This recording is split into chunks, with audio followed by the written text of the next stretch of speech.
Nous arrivons à l'université citoyenne dans un camping à quelques kilomètres d'Avignon. On nous a dit que s'y trouveraient les têtes d'affiche de la désinformation en France. Dès l'entrée, certaines pancartes mettent mal à l'aise. Mais l'accueil est sympathique. On vient tourner, on est France Télévisions, voilà. Allez-y. Je vais vous présenter. La porte est ouverte. D'accord, super, merci beaucoup. Merci. Au parc des Libertés. Ouais, ok, merci. À l'intérieur, nous sommes les seuls à porter le masque. Le public est varié, l'ambiance familiale. Une conférence vient de commencer. Ici, un représentant des Gilets jaunes, Daniel Vienne. Présenté comme un gilet jaune de la première heure. Ça rebondit. À côté de lui, Alice, issue de la mouvance des êtres souverains. Et je peux me faire balader de gauche à droite. Et on a besoin de nous, alignés, debout, bien droit.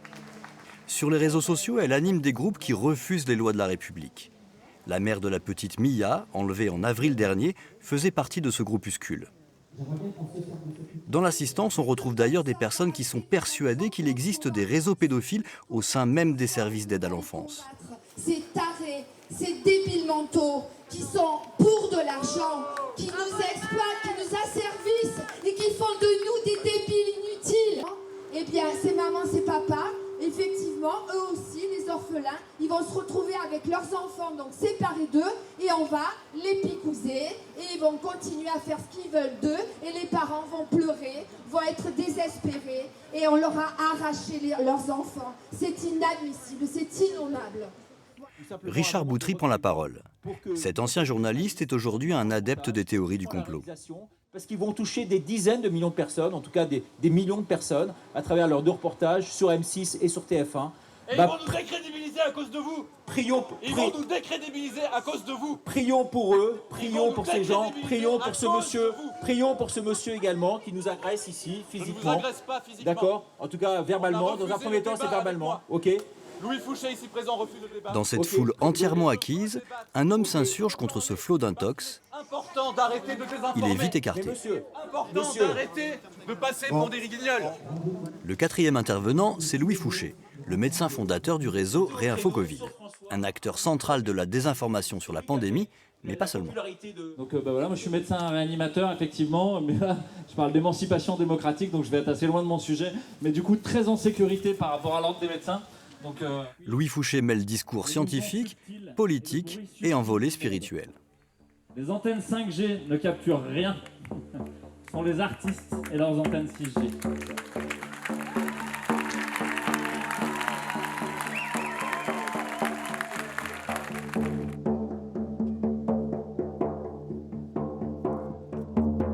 Fermez les yeux. Essayez de sentir votre corps. Essayez de retrouver votre cœur.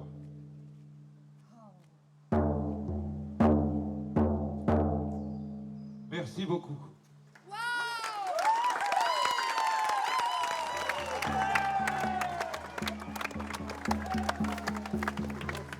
Union essentielle, je suis également tête de liste pour la section de Savoie. Louis Fouché est médecin réanimateur. Mais sur la pandémie, il prend des positions qui vont à rebours de la majorité de ses confrères. Les vaccins Covid seraient peut-être mortels, le virus ne serait finalement pas très dangereux, l'hydroxychloroquine est pour lui tout à fait efficace. Vous êtes dans ceux qui sont dans le système et comment vous expliquez ça? Vous pensez qu'il y a un consensus scientifique? En fait, il n'existe pas. La science, c'est le dissensus. La science, c'est la discussion. L'hydroxychloroquine, si vous ne prenez que les études randomisées il y a 6 mois ou 1 an, vous pourriez dire que ça ne sert à rien.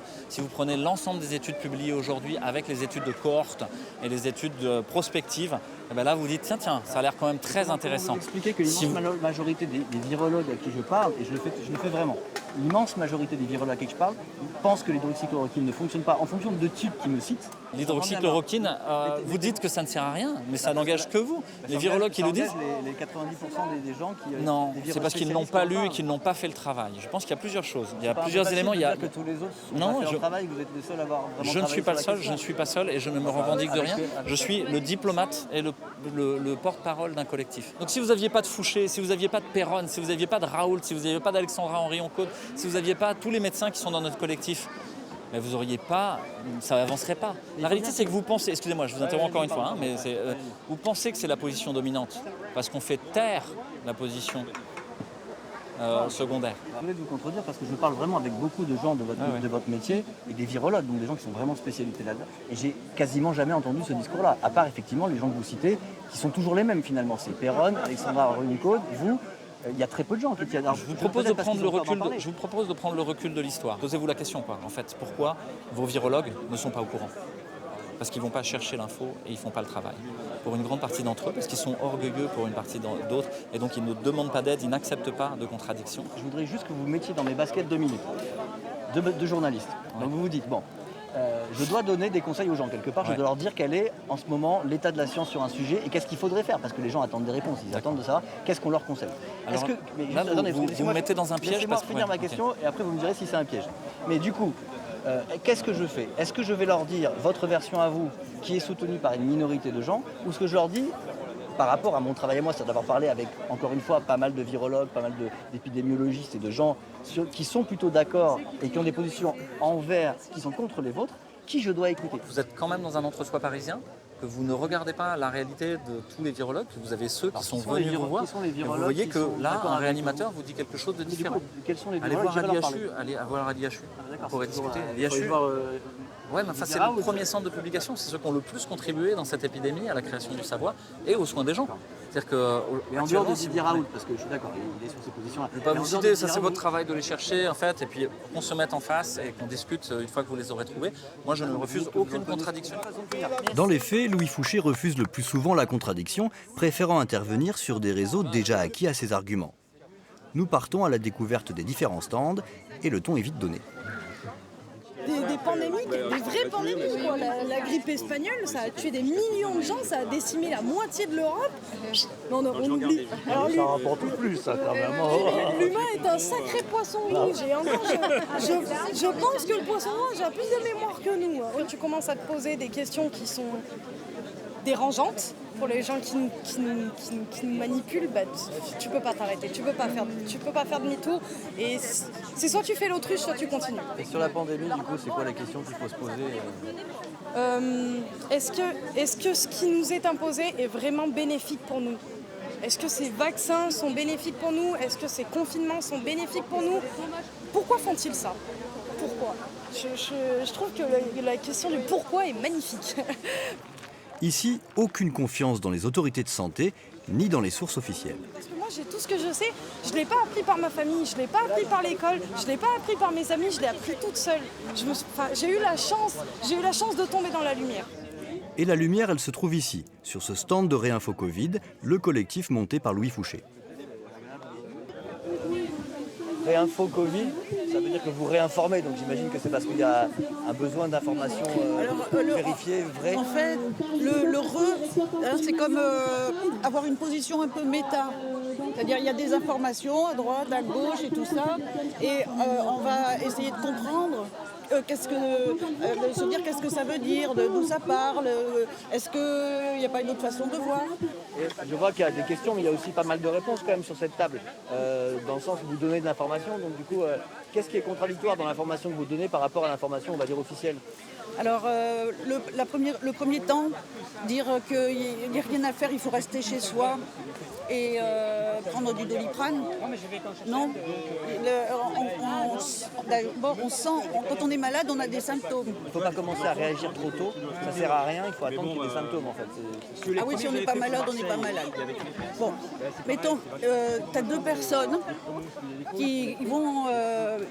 Il y en a une qui va... En fait, il y a du Covid au milieu, mais il y en a une qui n'aura jamais de signes. Mais c'est parce qu'en fait, elle est vaccinée, en vrai, par des croisements d'immunité. Parce que le Covid, il a toujours existé, les coronavirus, ça a toujours été. Donc, certaines ont une immunité déjà, et c'est ceux qui ne vont rien ressentir. Mais ils ne sont pas, en fait, contaminateurs. Mais il me semblait que quand on était asymptomatique, on pouvait quand même transmettre le virus. C'est ça, voilà. Par exemple, cette question-là. Et ça, c'est faux, ça?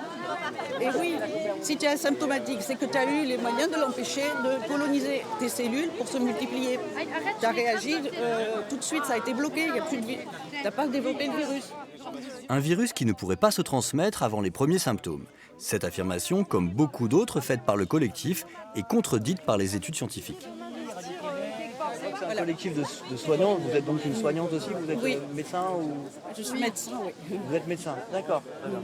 Et qui a monté ce collectif du coup de Réinfo? Eh ben, je crois que c'est Louis Fouché, hein, c'est parti de Louis Fouché. L'un des super points du docteur Louis Fouché, c'est que c'est quelqu'un de très positif. Et ça nous change de la situation, du contexte actuel. Et c'est quelqu'un de formidable. Nous continuons notre balade au milieu des stands. Plusieurs espaces sont tenus par des gilets jaunes. Ici, un collectif qui défend son programme pour la présidentielle.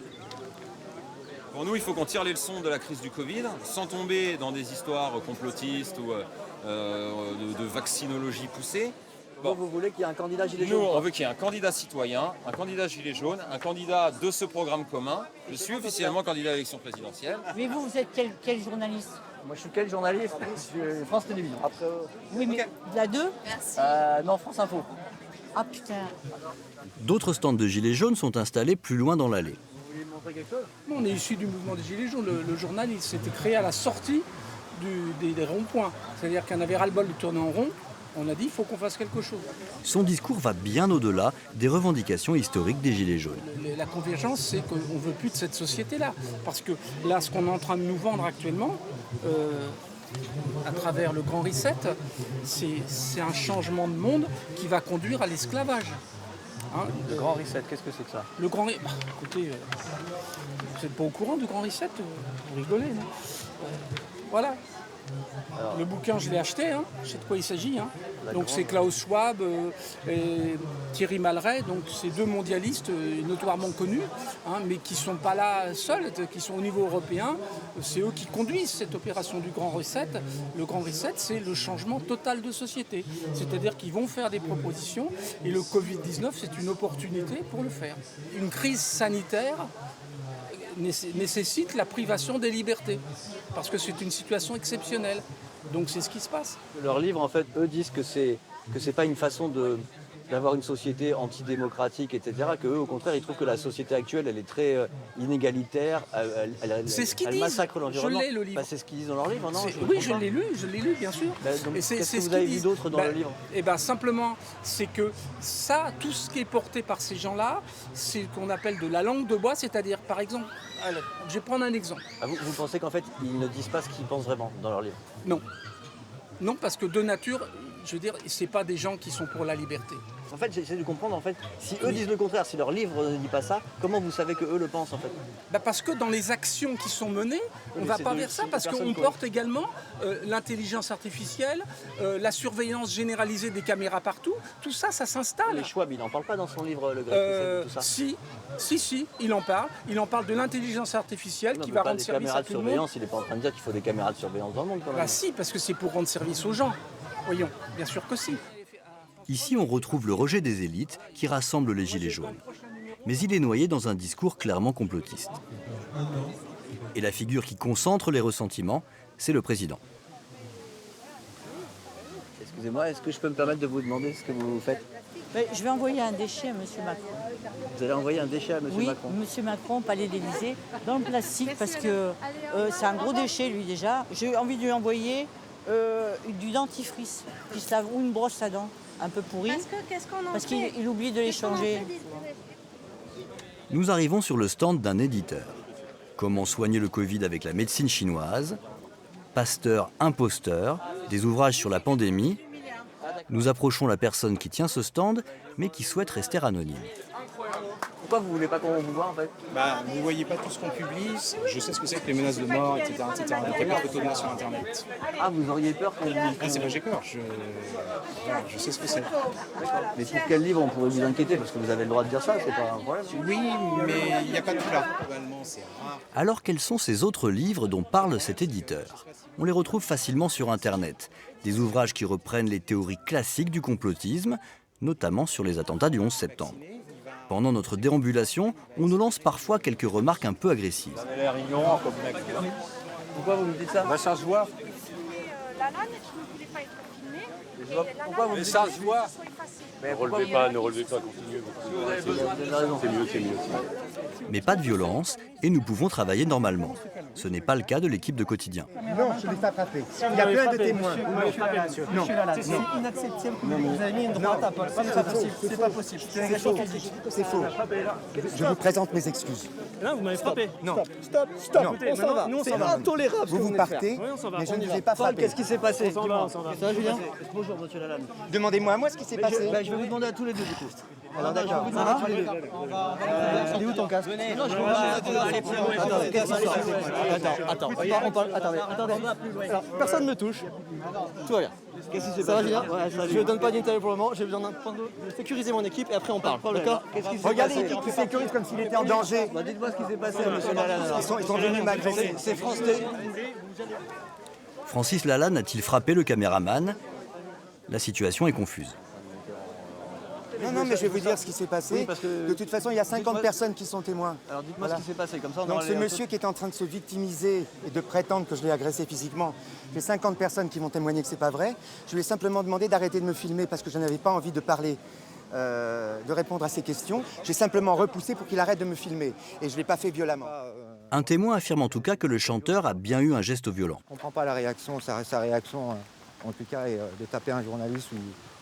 Je ne sais pas s'il a vraiment tapé parce que j'étais vachement loin. Cet incident inquiète les autres participants, car cela donne une mauvaise image du rassemblement. C'est facile de tirer une droite. Et en plus devant une caméra, c'est pire que tout. T'as trouvé le casque? On me le garde, je le donnerai plus tard. Hein? On me le garde, je le donnerai plus tard. Je sais pas, elle est où la fille? La tension retombée, nous continuons notre visite des lieux et retrouvons l'un des intervenants de la conférence près de son camping-car. Il a lancé la Minute de Ricardo, des vidéos quotidiennes sur la gestion de la pandémie qui alternent les coups de gueule et la pure désinformation. C'est triste à dire, hein, mais aujourd'hui 90% des Français, ce que je vous disais tout à l'heure, et ça je vous demande vraiment de le garder, 90% des Français sont vraiment dans notre sens. Hein. J'ai une vraie crédibilité dans le milieu de la presse, personne ne m'a pris pour un éberlué, pour un... J'étais un des plus jeunes présentateurs de France, j'ai continué à avoir une renommée, une crédibilité, j'étais pris partout. Je vous ai entendu dire que le vaccin était dangereux pour la santé. Ça, je vous ai entendu le dire. Mais bien sûr, mais on ne peut pas penser autre chose. Est-ce que vous pensez autre chose? Vous êtes libre de penser autre chose. En tout cas, vous avez des enfants? Oui, bien sûr. Ouais. Ouais. Pour l'instant. Vous allez les faire piquer, vos enfants? Piquer, alors on a l'impression que je vais le faire piquer comme à vous les envoyez à l'abattoir, vos enfants? Et pour l'instant, un conseil d'ami, même si vous n'êtes pas un ami, surtout ne le faites pas, je peux vous dire. Mais alors pourquoi? Quel est le danger? Parce que pour l'instant, les autorités sanitaires nous disent qu'il n'y a pas eu de mort causée par la vaccination. On attend que les gens y meurent alors. Les autorités sanitaires, vous dites, vous avez... Moi, par exemple, j'ai essayé de chercher des cas de gens qui sont morts à cause du vaccin, et pour l'instant, j'en ai pas trouvé. Ah, vous n'avez pas trouvé? J'ai des kilomètres et des kilomètres de personnes qui me disent, toute la journée, je reçois des centaines de mails, ils le voient parce qu'ils travaillent avec moi, centaines de mails de personnes qui m'ont dit, dans mon entourage, telle et telle personne est morte du vaccin, telle personne a un état psychologique qui a complètement varié depuis qu'elle s'est fait vacciner, telle et telle personne qui aujourd'hui sent du chaud et du froid, telle et telle personne qui regrette aujourd'hui de s'être fait vacciner, et c'est vrai que c'est un nombre considérable aujourd'hui. Et comme vous êtes journaliste comme moi, un de nos premiers réflexes de journée, c'est qu'on va vérifier ça. Donc on reçoit un message, après il faut enquêter pour savoir si c'est vrai, parce que vous êtes bien d'accord qu'un message, ça ne veut pas dire que c'est vrai. Mais enfin, est-ce que vous avez enquêté sur les différents messages que vous avez reçus? Dans les milieux qui sont les nôtres, peut-être contrairement aux vôtres, les gens sont assez sachants, sont assez clairs, sont assez vraiment éclairés, sont assez inspirés, sont assez alignés et ont une connexion. Et ces gens-là sont des gens vrais. Et les gens que vous voyez ici, ce sont des gens vrais. Et partout où je vais en France, dans tous les meetings, ce sont des gens vrais. Et vous devez vous en rendre compte. Alors, il y a quelques éberlués comme partout, mais sinon, dans la grande majorité, ce sont des gens qui ne mentent pas, contrairement à l'autre partie, qui est peuplée de menteurs. Il y a l'idée quand même qu'il y a un, je ne sais pas comment on va appeler ça, mais un plan un peu machiavélique, presque. Vous employez le mot diable, enfin le mal, qui est à l'œuvre. Diable, en fait. ouais. D'accord, mais qu'est-ce que fait Satan en ce moment là quel rapport avec la pandémie en fait? Non, ce que je vous disais, encore une fois, ce sont des apprentis sorciers aujourd'hui qui se prennent pour des créateurs et qui aujourd'hui veulent changer le monde, changer à travers leur propre vision du monde, qui veulent changer complètement les mentalités et détruire une partie de l'humanité. Ça me paraît très clair. C'est tout. Et c'est pas d'être un illuminé que de penser ça. Vous pensez qu'il y a un plan de destruction d'une partie de l'humanité? En tout cas, je le constate, jour après jour, notamment à travers les vaccins et tous ceux qui en meurent aujourd'hui.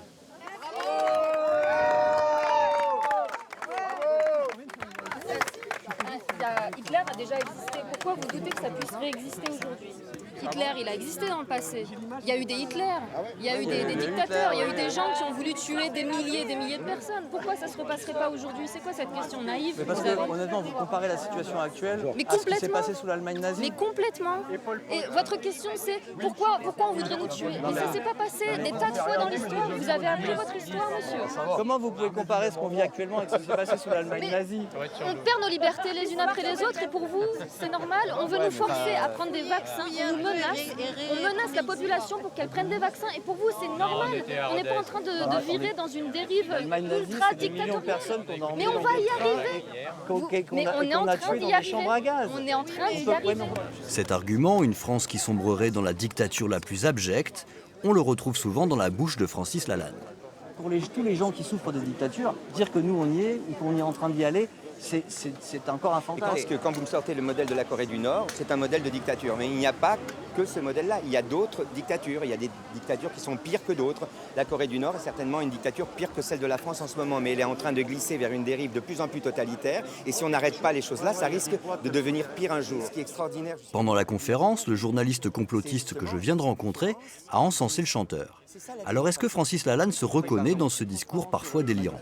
Je pensais plus particulièrement à la personne que vous venez d'embrasser, qui fait des chroniques de Ricardo, donc Richard Boutry, qui a une vision, effectivement, dans un monde où, là en ce moment il me l'a dit, une partie de l'humanité serait peut-être victime d'extermination par une autre partie, une élite corrompue qui essaye de les exterminer. Est-ce qu'on peut fraterniser si on n'est pas d'accord sur des choses aussi importantes que ça? Voilà. Oui, et merci de me poser la question. Parce qu'il se trouve que Ricardo est un ami, c'est quelqu'un que j'aime. Il n'y a pas de limites pour ça? Aucune.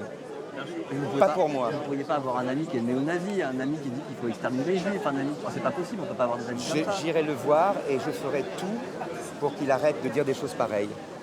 Mais si je l'aime, je ne cesserai pas de l'aimer à cause de ses idées. Là, vous dites qu'on peut parler avec n'importe qui, la parole de n'importe qui a de l'intérêt et de la valeur. Je l'entends, mais sur des questions scientifiques et techniques, est-ce que c'est pas dangereux d'aller écouter des gens qui donc n'ont pas ces compétences-là? Parce que moi, je peux prendre des positions sur la science alors que je ne suis pas spécialisé. Vous allez m'écouter en tant qu'ami, mais qu'est-ce que vous allez tirer de ce que je vous raconte? Au moment où toute la science disait que la Terre est plate, une minorité de personnes disaient que la Terre était ronde. Qui avait raison? D'accord, alors du coup, ça c'est un très bon exemple, parce que si quelqu'un aujourd'hui vous disait la Terre est plate, est-ce qu'il a le droit de le dire parce qu'il n'est pas spécialiste, il ne connaît rien, mais en même temps, sa parole vaut le coup? Ou alors vous allez plutôt écouter Thomas Pesquet qui, lui, est en l'air et prend des photos de la Terre. Là, vous voyez bien que vous n'allez pas écouter la personne qui vous dit que la Terre est plate. Et on est dans la même situation aujourd'hui? Non, je vais répondre à votre question en disant j'ai le droit, à partir du moment où j'ai deux opinions scientifiques, d'accord, j'ai le droit, moi, de choisir la vision minoritaire et de bâtir ma religion sur la vision minoritaire. Donc c'est un débat dans lequel chaque citoyen aujourd'hui doit avoir le droit de rentrer et choisir son camp, sans qu'on accuse l'un d'être complotiste s'il ne s'accorde pas avec la vérité officielle. Aujourd'hui, dès que vous avez une pensée divergente, vous êtes qualifié de complotiste. C'est inacceptable. Nous avons entendu ce discours tout au long de la journée. Tous les arguments doivent être entendus, même les contre-vérités. Dans la galaxie des fake news, les idéologies sont différentes, les objectifs sont différents, mais tous fraternisent et se rejoignent sur un point, ils rejettent le système. Un système qu'ils veulent dynamiter à coups d'intox et de désinformation.